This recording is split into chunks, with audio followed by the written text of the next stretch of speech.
I think the notion that our government is going to fix everything that's wrong in our society, including our schools and our education system, is really false.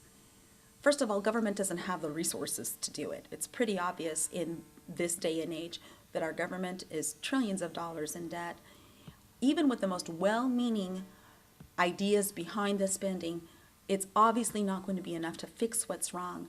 If throwing money at the issue isn't fixing it, then we need to look more seriously and more closely at the problems that are affecting student achievement. Just general apathy.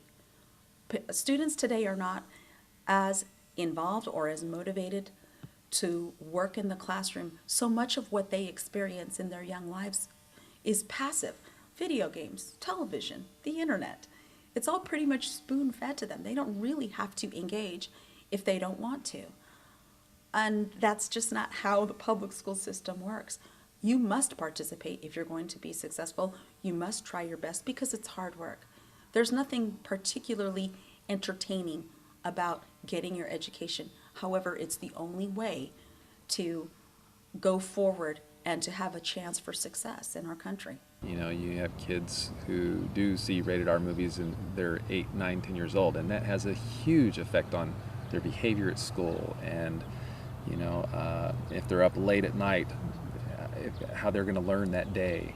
Gangs, at least in our area, is a huge influence on whether or not these kids can be successful or want to be successful. If they're being told that you can make money other ways than getting an education, then it seems more enticing than putting all your work into 12 years or more of an education when you can just go get money now. A lot of divorce, a lot of two parents working. All that affects how the children learn. There isn't as much supervision. The children are exposed to so much more now than they were exposed to before. They see a lot more in television, a lot more in video games. In terms of what's happening in our culture is that I live in one of the poorest cities in the nation, and I think what affects actually students more is poverty. I have students who are homeless or are dealing with stressors outside of the classroom. In my personal experience, I saw the stress of those different situations affecting my students more than, say, technology. I've just recently moved into middle school out of elementary, so there's the battle with cell phones and maybe popular culture a little bit. But I personally still think that dealing with lack of money, lack of resources is what gets in the way of student learning more. Today, everything is just instantaneous, and so why work for much? I mean, you know, why work on becoming a better reader when there's other ways that I can fill my time? People are just living for the day so much. That is just a big cultural change. And a lot of these kids don't realize, they don't know what's going to come tomorrow because the parents live for today and not tomorrow all the time. Many of them, and a large percentage of them, are just into video games. Video games is feeding that generation of now, me now, because they get instant gratification and it's exciting.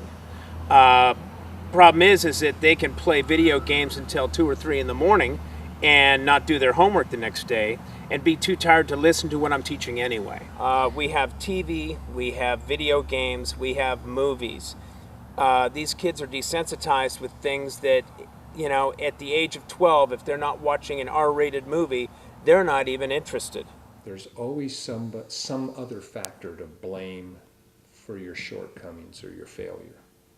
Okay, you know, the fact that you didn't do your homework, or the fact that you weren't paying attention, or the fact you just didn't care, or the fact that your parents didn't care. It's something else's fault for why learning didn't take place in the classroom.